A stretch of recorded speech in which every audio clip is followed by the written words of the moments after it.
Hey guys, what's up? It's Finch here. Today we're going to be discussing a Pokemon that you might want to use in place of Urshifu in the SSOU metagame as a special metagame Monday. So, now that Urshifu is banned from the SSU metagame, which if you didn't know, check out my video yesterday. I went over why it was banned, the percentage it got banned, etc. But now, just all you need to know is that the suspect test happened and Urshifu was banned from SSU. But regardless of that, now that it is banned from SSU, what could I use in my teams as an alternative to Urshifu? Or what could potentially fulfill a similar role in the metagame that might help me offensively or be something I need to prepare for defensively? So I've come up with 6 Pokemon that can do the trick. This is not a team of 6. While it does look like that in the builder, these are just 6 individual stray Pokemon that do potentially have more viability due to Urshifu leaving the tier. I'm going to go through all these Pokemon, their sets, and why they might be better right now than they were before. As for Urshifu Rapid Strike, it's fairly simple and probably the most linear of the 6 Pokemon. Naturally, when one Urshifu form gets banned, there is a bit of a void for Urshifu kind of presences in the metagame, so the next one just steps right up. It's not that simple, if only because Urshifu Rapid Strike simply is not as good. The Water Stab is not as complementary to the Fighting Stab as the Dark Stab was. It does allow you to hit fairy types like Clefable, but you're still going to struggle with Tapu Fini, you're still going to struggle with the rare Tapu Bulu, and in addition to that, now all of a sudden you're up by Toxapex, Amoonguss, and your stab does not hit Slowbro or Slowking either, so there are some limitations. However, we might see more Urshifu Rain teams, which would be interesting, and Urshifu on balance still functions very well with specific lures like Block Toxapex for other Toxapex or Future Sight support from Slowbro or Slowking Galar. So that's very intriguing right there in my opinion. In addition, it can make up for the lack of priority with Aqua Jet, and while Urshifu Single did have Sucker Punch, it's worth that Aqua Jet doesn't hinge on them clicking an attacking move, so it's cool if you're against a Volcarona, you could just Aqua Jet instead of relying on locking into Sucker Punch potentially, and then going for Corporate Edge and being like, well, shit, the game has just been lost, so that's definitely a very helpful little dynamic that Urshifu Rapid Strike has. In addition, it's able to resist things like the Ice typing, Fire typing, and Water typing, which was not capable for Urshifu Single Strike. However, it's weak to Electric and Grass, so that is worth noting as well, making it weak to things like Grassy Glide, which can take it out for full health of note. So yeah, all in all, Urshifu Rapid Strike will definitely see a little bump in usage in my opinion. I don't think it'll reach anywhere near Urshifu Single Strike level of viability though, however. The main thing is, of course, that it doesn't have the same level of complementary stabs, doesn't have the same resists, i.e. it doesn't resist Ghost typing, which is pretty cool. It's not immune to Psychic, in fact it's weak to Psychic, which is quite unfortunate. And on top of that, Wicked Blow was just crazy good. Surging Strikes, hitting 3 times, actually kind of hurts Urshifu due to the abundance of Rocky Helmet, Iron Barbs, Rough Skin in the metagame. In fact, a Protected Pad variant is arguably viable. The issue is that the drop-off in power makes it so that you're not breaking much whatsoever, and that's quite unfortunate in the case of Urshifu Rapid Strike. So yeah, that's interesting there. All in all, I definitely think it'll be better. It might bump from being like, a C plus or a B minus Pokemon to like a B or a B plus Pokemon, which would be very cool. It'd be more mainstream and it'd definitely stay OU via usage for the foreseeable future, but I don't know if it'll ever get its way up into the A ranks. I don't know if it'll ever be a mainstream Pokemon, and that is unfortunate. But hey, neither here nor there. I'm just glad that Urshifu Single Strike is in Ubers, and now we can finally maybe try out Urshifu Rapid Strike, so that's cool. As for some other alternatives, Zapdos Galar presents itself as a very promising option in the metagame.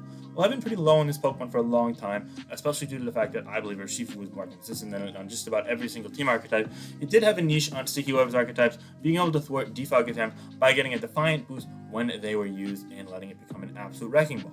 And that is still the case in this metagame, but now it arguably has more of a niche on both the offense and perhaps even balanced teams with this set breaking wise. Of course, it does struggle to break through Regenerator cores with Close Combat and Brave Bird being soaked up by things like Toxapex or Slowbro, and then they get scout out and go to the resist. And you do always have a fighting resist and a flying resist on your team, so that shouldn't be too big of a problem. However, the ability to click U-turn and wear things down, or position yourself with hazards and potentially crippling other things, and then being able to break through things, could lead to more openings for Zapdos Galar, especially in a metagame where people feel less of a desire to prep for Urshifu, which kind of has a bit of a trickle-down effect for Zapdos Galar, as you might see a tad less Toxapex as well, which in my opinion is pretty cool. I think that's a beneficial thing for the metagame, and it might increase the viability of Zapdos Galar, which just recently raised back from UU to OU, so preps will finally see it staying in the OU metagame for a long time. Or maybe I'm completely wrong, it'll drop back down to UUBL, but we'll have to wait and see. Next up, we have Tyranitar. Tyranitar is an absolute legend when it comes to OU standards. Needless to say, Tyranitar has been one of the best OU Pokemon for a long time. Going back to earlier this generation, we actually had a bit of a memorial video when it finally fell to UU. Funnily enough, that's the first time it fell to UU. It was OU in Gen 2, 3, 4, 5, 6, and 7. In fact, it saw amazing peaks in generations 3, 4, and 5 as well.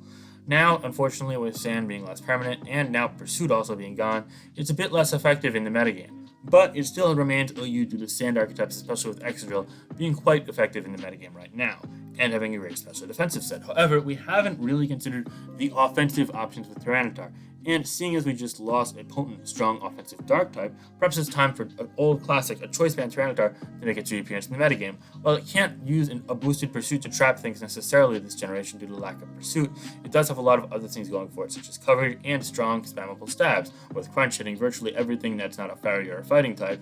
Potentially some dark types as well, but you'll work your way around them. And Stone Edge hitting, again, pretty much everything else besides maybe Megearna. And you've got Fire Punch for that, Ice Punch to hit Scrappy Landorus, Tease, and potentially even get a super effective hit off on a Powdon, and so on and so forth. There are other options as well, such as Aqua Tail, Superpower, Earthquake, Heavy Slam, of note, even Toxic potentially, but all in all, you don't necessarily need those. I think Ice Punch plus Fire Punch is really good. Fire Punch and Megearna getting a one-shot on Ferrothorn, Ice Punch nailing the ever-so-common Landorus T.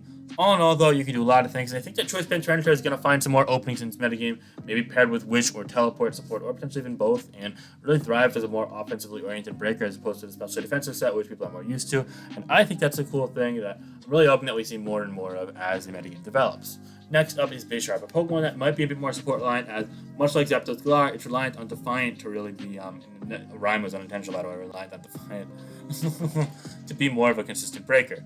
Or it can potentially pull off a Swords Dance Sweep nonetheless, but it's a bit hard with the amount of fast Dark resists here. Just among this whole team builder right here, you see Obstagoon, Blaziken, Zapdos Galar, and Urshifu Rapid Strike is Pokemon that could easily stomach a +2 Sucker Punch and Revenge Kill it in one shot, besides Obstagoon, which could at least trick it or switcheroo it if it's not running a close combat set. If it's not close combat, then it could do the same. So, yeah. All in all, Bisharp is going to struggle in the metagame still, but I think it went from completely unviable to more fringe viable, perhaps finding itself in the C ranks now in this current metagame state. I think it can work on those hyper-offensive teams that meant to kind of open the door for things like Hawlucha or Swords Dance ground types, and Bisharp can absolutely do that. It can help weaken common physical walls or potentially even trade with them as well, which is all you really need on those team archetypes. You really just need to weaken the normal checks and counters, so then the second Pokemon could potentially get a sleep off or get a couple kills off, and so on and so forth, leading you in the right direction. All in all, though, I still think Bisharp will be lagging behind all of the other Pokemon here I listed, including Are You Pokemon Obstagoon, if only because it just doesn't serve the same degree of consistency in the same niche in the metagame as all of these others, which is unfortunate, especially due to its lack of defensive presence when it's a pretty damn cool typing, in my opinion, with Dark plus Steel, but hey, maybe Bisharp will see better days in the future. We shall have to wait and see what happens. Next up is Obstagoon. Obstagoon is a really promising Pokemon in the metagame, in my opinion. It would be a lot better if you gave it a nature, which I'm currently doing now. But regardless of that fact, I still believe that Obstagoon will find a bit more viability in this metagame than it did in last. And I think that a lot of people, be it in the OU room or just in casual chats with me, have really mentioned that they want to try out Obstagoon in the metagame, but they kind of felt it hard to justify it over something like Urshifu or even other Pokemon in the metagame. It was great for Spectre, but that's really about it. And to that, I kind of agreed in the prior metagame, but finally, we're at a point where maybe it's a bit less outclassed, and maybe you could finally use it in all of its glory here. Personally, I believe that this set's good, but you can justify using a couple of moves over Bulk Up, or potentially Switcheroo. One of those moves being Fire Punch from Megearna, Gunk Shot from Clefable, Ice Punch for Landorus T, Obstruct to get that Orb up, Parting Shot to pivot in and out. We have Taunt potentially, could work for deterring opposing non-attacking moves, and close combat, probably the most common of the bunch, for things like Ferrothorn, Tyranitar, etc., for some super effective damage, complementing its normal plus dark stabs very nicely. Of course, the main selling point for Obstagoon is the Guts boosted stab facade, which is going to be hitting like a truck, despite Obstagoon's fairly low base 90 attack. And Obstagoon actually is pretty respectable bulk overall, with 93 HP and 101 defense, being quite impressive for a Pokemon that's seen as more of an offensive option, and 81 special defense, which is a bit less impressive, but still good nonetheless, and decent speed. So all in all, I think that Obstagoon is something that we should showcase in the channel sometime soon. So if you want to see an OU live with Obstagoon being used, please let me know down in the comments below, and perhaps I will present it to you. Regardless of that, though, another Pokemon that I think is finally going to rise to OUV usage in the near future, be it next month or a couple months after that, depending on when shifts are, is Blaziken. Blaziken finally faces one less fighting-type counterpart to form as strong competition in the SSOU metagame. In fact, Blaziken is, in my opinion, very hard to hard counter in this metagame due to its different coverage options as well as the strong stabs and Swords Dance coupling with Speed Boost to let it get out of control. Of course, it's pretty easy to minimize it, maybe deter it to only getting 1 kill or 2 kills tops in a given game due to the amount of recoil and how fragile it is, but if you give Blaziken the right settings, the right opportunity, and the right support, it can be at least an OU viable Pokemon. Again, this is a huge downgrade from being broken and clearly ban-worthy in prior generations, but it's something, and seeing as it was UU until it recently got banned via suspect vote, that's definitely a step in the right direction for the now UU BL Blaziken. Moreover, I believe that there are some other options that can potentially thrive in the metagame if Urshifu is banned. You can argue that more offensive variants of Buzzwole can function. In addition to that, you definitely could see other physical attackers, Pokemon like Cinderace and Pokemon like Melmetal, function more and more as more breaker options as opposed to being more finesse oriented, in place of Urshifu, which was clearly more of a breaker in the metagame, which is entirely fair. In addition, other Pokemon that didn't quite get mentioned, such as Weavile, Conkeldurr, and Crawdon, also could potentially see more users in the metagame. Finally, I do want to say thank you guys so much for watching this. It was nice to get back on that metagame Monday grind. I know this is going to be a bit shorter of a video relative to others, but it had a pretty limited scope in the topic, mainly just discussing Urshifu replacements and the potential ramifications of that ban on the metagame. So I just want to say thank you guys so much for watching me and supporting the channel. We're going to be getting more consistent uploads going, so I'm really excited for that.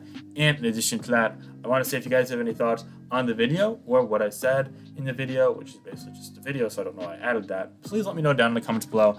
I always love hearing from you guys. I'm going to try to be more interactive this week. And in addition to that, if you guys want to get in touch, feel free to join the Discord server, link will be down below, or follow me on Twitter. Alright guys, thank you so much for the support. I hope you all have a great Monday and a happy week. Be sure to stay safe and have a great time. Alright guys, peace out. Bye-bye. Talk to you later.